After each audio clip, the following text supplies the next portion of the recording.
Welcome again to MRC Mornings with Richard Cross on SuperTalk, Mississippi. Alongside Lance Tolbert, I'm Richard Cross. Glad to be with you and glad to welcome our first guest of the new week. Rob Roberson joins us. He represents District 43. That's Oktibbeha and Winston counties, and he is chair of the Education Committee in the Mississippi House of Representatives. Good morning, sir. Good morning. Great to be here, Richard. Good to be with you as well.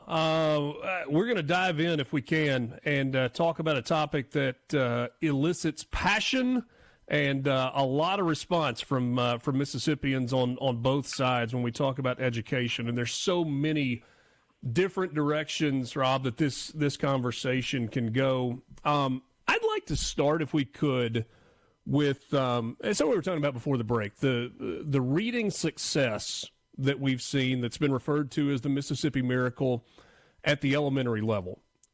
What in your mind has led to the improvement and these stories to be told about Mississippi as a success in terms of improving in reading education at the elementary school level? I think the fourth grade reading gate, I think our previous governor was pushing that very hard. Kerry Wright was pushing it pretty hard.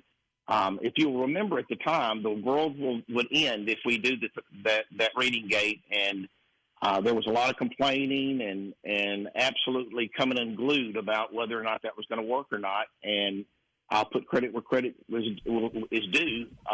Kerry Wright, who I didn't always agree with on things, she was right, and this is something that has benefited us. Now, the real heroes in all of this, and I really want to make certain that I say this, is the teachers out there that bought in, and when they bought in, they did what needed to be done and made certain that we had the potential to get where we are today. Now, we're nowhere near where I want us to be. Sure. But I love the fact that we're being talked about, and we've moved in such a large step in the right direction. And you're going to hear the gnashing of teeth and things like that when we talk about other things. But what I've noticed in Mississippi is we have two groups of people, and they're both good people on both sides. However, they cannot for the life of them agree on what direction we need to go in education. And by golly, they're going to let you know about it. Yeah. Certainly it is an area where people are incredibly vocal. In terms of the reading advancement, does it feel like we are making progress in terms of educating and instilling a love of reading and understanding, or are we simply teaching in a way that is designed to improve test scores? Is that a fair question? I think that's a fair question. I mean, both. I think that every teacher, every school district, every child, every time you implement something, you're probably going to have both of those being the goal of the school system. The school system's going to want the testing up, and the teacher is going to want that teacher to do that student to do well. The parents want that student to do well. But I think you're going to have both. Both of those answers are somewhat correct, and I'd like to lean into the fact that I do believe that it is because of some of the policies that we're making and the great teachers that we have that are pushing the positive side of this. But I'm not foolish. I don't think that everything is is rosy. I think that everything is better, and I want us to continue to be better. So there was a listener that saw that you were coming on yesterday, and sent me a message on Twitter. And I think you got tagged in it. There was kind of an avalanche of messages that came in. But one of the points that he raised I thought was an interesting one. We are seeing improvement in elementary test scores, but not necessarily seeing improvement in junior high test scores. Something that I asked and wanted to get your thought on is it simply a matter of time before we see junior high test scores improving on the reading side of things as well that are commensurate with what we're seeing at the elementary level? Or is there something that's being lost between fifth grade and seventh grade?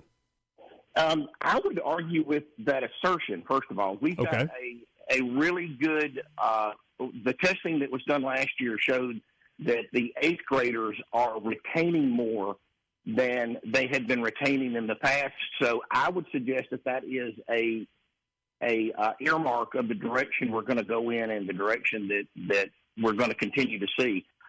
Now, I do believe, and I don't want to discount this, I do believe after COVID, a lot of your other states probably had a bit of a meltdown in their system, and we didn't have quite the meltdown in their school system as they did. And part of that was because we went back to school faster than a whole lot of places, right? Correct. And you can thank our governor for that. You can thank our leaders in Mississippi for getting our kids back to school.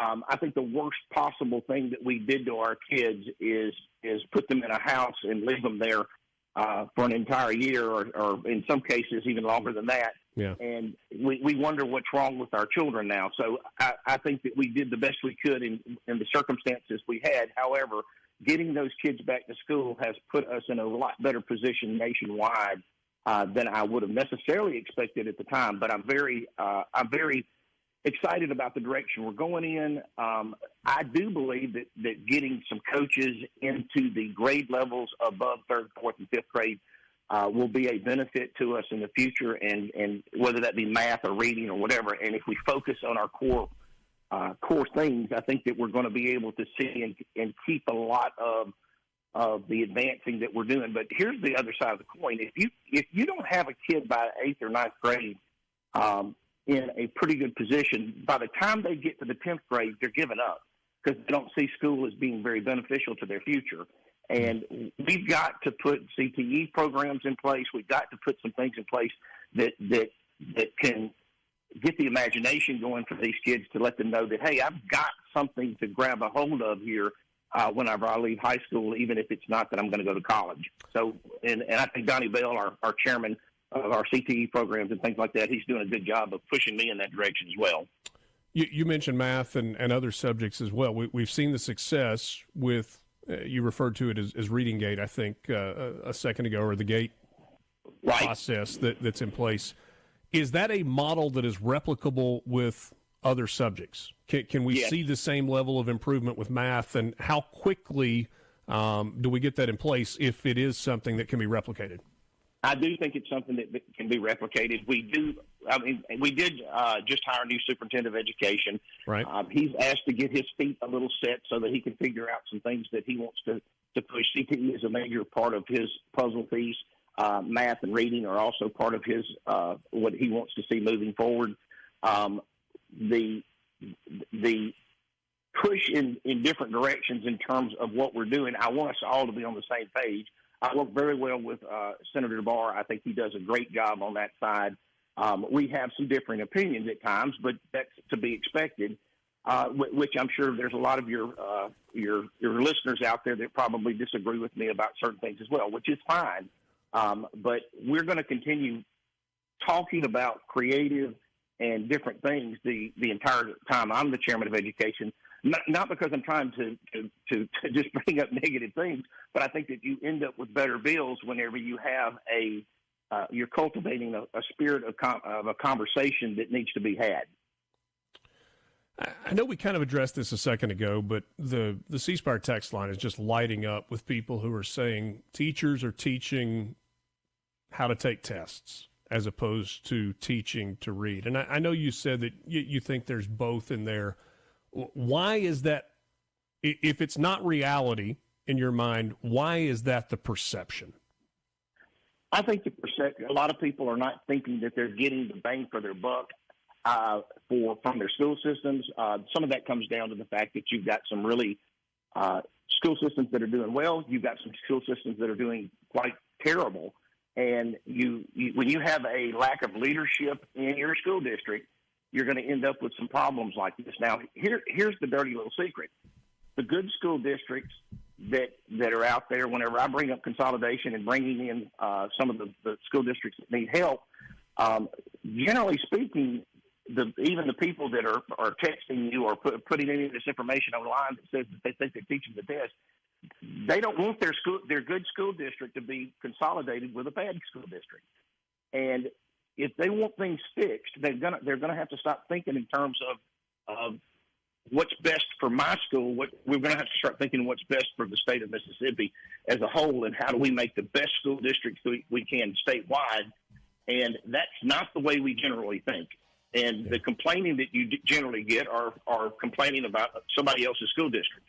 They don't really think it's their school district. Same reason people say my lawyer is a good lawyer or my politician is a good politician. And when we start talking about doing anything else, oh, well, don't attack my backyard. And that's kind of the hypocrisy of what we end up dealing with in education. And when we do get positive things inside education, we need to be proud of them. That doesn't mean we need to be sitting on our laurels and pretending that we can't do better. It just means that let's accept the positive and try to fix what we need to fix as we're moving forward. Let's take a quick time out. We've got more coming up with Rob Roberson. He mentioned consolidation. We'll talk about that. We'll talk about school choice as well right after this on Mornings with Richard Cross. Back with you. It's Mornings with Richard Cross on SuperTalk Mississippi. Thanks for being with us to start off your week, whether you are on the way to get kids to school or headed to the office yourself. Thanks for joining us, and we wish you a wonderful Monday. Rob Roberson is our guest, representative for District 43 in the Mississippi House of Representatives and chair of the House Education Committee. Representative, we appreciate you hanging on for a few more minutes. You brought up consolidation a second ago. That is something that you have had legislation that has been discussed in the House. It has long been a topic for Mississippians who think there is a better way to spend money than paying multiple superintendents and having redundancy within each of the 82 counties in Mississippi. And yet it's also a very controversial topic. You have people who have been screaming from the mountaintops for years, consolidate, consolidate. And then you've got others who are saying, don't you dare try to put 2 or 3 or 4 schools together in the same district. Why is this topic so controversial? It's really and truly, it's about identity. We saw it here in Starkville in Ottawa County whenever we consolidated years ago. And it's very hard for a small community to feel like they're not losing their identity. And to a degree, that is true. Here's the problem with that. If you're more concerned about your identity and your community than you are the educational level that your kids are getting, we've got a bigger problem than the educational system or the community in which we're talking about. We have got to move past that and put us in a position to where these kids are getting an education. Yesterday, I was looking at a YouTube videos, and it popped up where an educational YouTube video was talking about kids that flew from one part of Alaska to another part of Alaska so that they could get an education. Could you imagine having to put your kid on an airplane every day to send them to get a good education? And in Mississippi, we wouldn't have to do that. That's not even a possibility to have to even think about. But we can't even have a conversation about consolidating without people coming out of the woodwork talking about how it's going to hurt the biggest impact, the largest impact of the community is the school district, and that's who employs all their people. Well, if your job in that community, and your largest job in that community is the school district job, and that's what you're worried about, we've got to think bigger than that, especially if you're in the F district. I'm not targeting consolidation for the sake of just closing schools, and money is a good byproduct of being able to do that. But it's to make certain that we're giving the kids out there the best possible education we can give them. And we cannot do that with over 140 some odd school districts in a state of less than 3 million people. Yeah. It just doesn't make good sense. So is it your belief that there should be 82 superintendents, one for each county? Do you think there's certain counties that should be combined into a single district because of population? If you are in a larger population county, is it fair to ask those counties to have just one superintendent as opposed to 2 if they're both high-performing schools? It really kind of depends on the situation. When we dropped the bill this year, we dropped it to what I thought was the easiest way to have a conversation. 82 counties, 82 districts. Now, after getting into this and actually listening to some of my superintendents that actually brought some really good questions to us, I realized that there are going to be places where there are two counties that have two school districts that are pretty close to each other, and maybe we don't go with the model that's 82 counties. Maybe we go with a different model that we recreate what makes sense. I don't want to get into the business of, okay, we marked this off of our to-do list. We've done it. Let's move on. I would much prefer us have a deeper conversation about what makes this work better and what is the leader, what educational system in a 50-mile radius, which one of these are doing the best that they can do, and how do we support that? And it may be three counties that we need to talk about moving together and making this work for the long. So I don't want to put a number on it as much as I want to put some good old-fashioned common sense into it. That means that we're getting high-quality education for every district of our area. And it may be some drive time. There may be some pain that's involved here for our parents and for our teachers and the adults that are involved here. But the bottom line is that if we're going to do a better job of educating our kids, let's knock open all of the doors that we need to look at and talk about all of the things that we need to talk about. And that's one of the reasons I drop a lot of bills sometimes, is to get us having a conversation about what it is and what direction that we want to go and go at it that way. We unfortunately are out of time for this conversation. Representative Roberson, I hope we can continue it. We obviously didn't get into the school choice conversation today. That clock does not forgive. So hopefully we can talk again soon. Thanks so much for your time this morning. Thank you. God bless. That's Rob Roberson, District 43 and Chair of the House Education Committee. We're going to take a time out. 8 o'clock hour, just around the corner. Quick news break, and then more with you. Mornings with Richard Cross on SuperTalk, Mississippi.